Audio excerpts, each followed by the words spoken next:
Dans la région de Dosso, la commune rurale de Bengou est connue pour ses vastes étendues de rogniers appelés Guiguigna en Hausa et Bey en Zarma. Leurs différentes parties sont utilisées à des fins diverses, explique lieutenant Issoufou Sani Maman, chef service environnement de Bengou.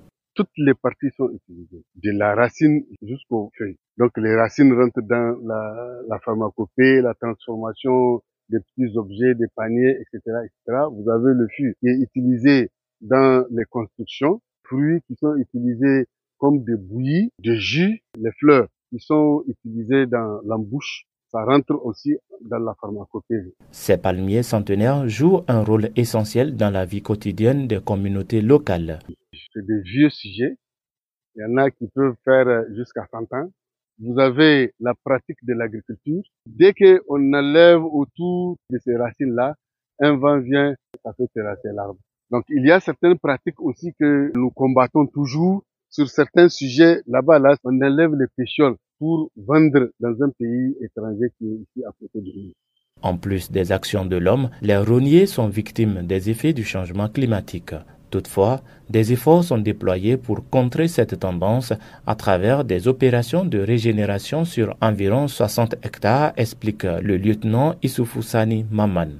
Donc, il y a un comité de gestion qui a été mis en place pour essayer de gérer les chablis. Les chablis, c'est les pieds morts qui tombent par le vent ou bien pour les amener ici, on les fendit et on les vend. Le fonds d'aménagement là est utilisé et rétrocédé avec d'autres fonds, et rétrocédé et qui va essayer d'organiser des séances de semis directs de ces mêmes noix. Assurer la régénération et la surveillance. Ces actions sont menées parce que la présence des rogneraies favorise la pratique agricole. Sous cette rognerie-là, elle est très riche.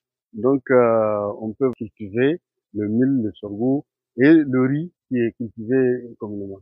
Donc, quand vous avez ces arbres-là dans vos champs ou bien dans vos rizières, ça déjà, la vitesse du vent est cassée. Au-delà de son importance pour l'homme et l'environnement, le rognier est classé comme plante prioritaire en Afrique subsaharienne par les experts de la FAO, l'Organisation des Nations Unies pour l'alimentation et l'agriculture.